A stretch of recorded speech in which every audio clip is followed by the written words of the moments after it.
Hey everyone, I'm sure you're getting tired of my ugly mug, but I wanted to answer a couple of questions that I got today. First, I want to say to you guys that you should never, ever, ever say you're sorry for asking questions. It's so essential for me as your teacher and for you that we engage in a dialogue with each other. And I can't read your minds, so it's always better to ask questions. So that's first. Second, I just want to give props to all of you guys because really it's the first time I've had almost a um, fully done first assignment, which, believe it or not, in a really nerdy way makes me excited. Okay, so let's get to the questions. Some of you have asked me about page length. So let me say that your journals should be about 250 words. Obviously, since it's an online class, you're going to have to type them.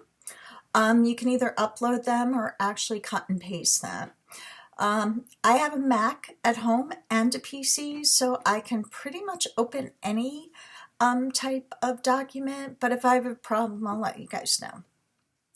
Second, some of you are anxious about the fact that this is an online class. So let me say that I'm more than willing to hold a Google Hangout where you can ask me questions or Skype. We could do a real-time chat, whatever might work best for you. I am here to help you. So just let me know and we can do that. If you're struggling with kind of the way things are written, especially I had a couple of questions about the second question about the essay one about Flannery O'Connor, ask, and I will try to clarify. A lot of times I think I'm clear, but in the delivery it's not so clear. So always ask, always, always, always ask. I have two 21-year-old boys and an 18-year-old girl. They're hiding, actually. They're home from break. So I really understand what a lot of you guys are going through and tend to be overly sympathetic. Let's talk just a little bit about Southern Gothic.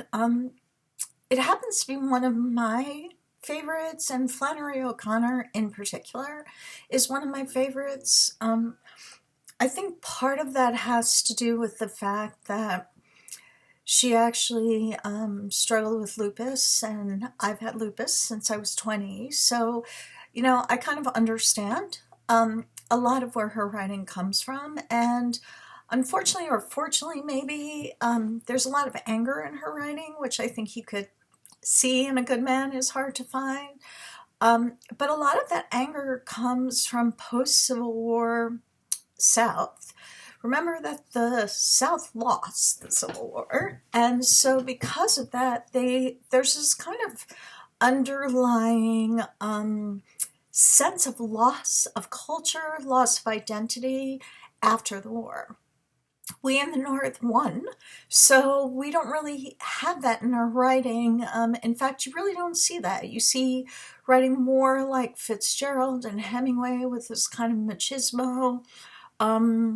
Everything is great, and you don't really see that in Southern literature. Flannery O'Connor really struggled, I think, with being an educated woman and being ill and sort of the expectations that were put on her as a Southern woman. And you really see that in the role of the grandmother in A Good Man is Hard to Find. I really want you to think about her. O'Connor really plays or turns that on its head. She really takes the idea that we have for grandmothers of being sweet and, the loving, and turns it on its head. I'm gonna spoiler alert, but when it becomes really clear that the grandmother just doesn't really care about anyone but herself and about saving herself. And that really throws the whole nature and the whole idea of the grandma on its head. We expect a grandmother to save her family, not to sort of fight for her own life. And, ultimately that kind of kicks her in the ass, right? So, look at this idea of setting too. It's really important that the family is actually on a trip, that the grandmother forgets where she's taking them or thinks she's taking them to the right place and inevitably leads them right into the hands of these murderers. And what we're seeing around them as they're driving, we're really seeing the demise of plantations, of Southern life, this kind of darkness that is really throughout O'Connor's work and kind of makes her a really interesting writer. So when I'm asking about cultural and, place or setting elements, I really want you to think about that. What's going on here? How does the father speak to the grandmother? How do the kids interact with the grandmother? What's her dialect like? The fact that she talks really problematically about African Americans and uses words that, are really bad, uncomfortable words also indicates the Southern genre or Southern Gothic. Most of us think of Gothic as sort of Stephen King, which we're going to look at the end, or even Poe.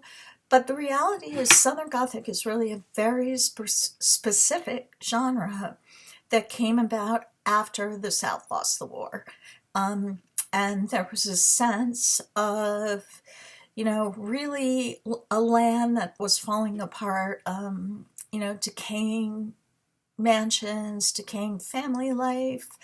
So it's an interesting time. So I think I've talked enough. But if you have questions, ask. Keep up the amazingly great work. And I will see you guys tomorrow.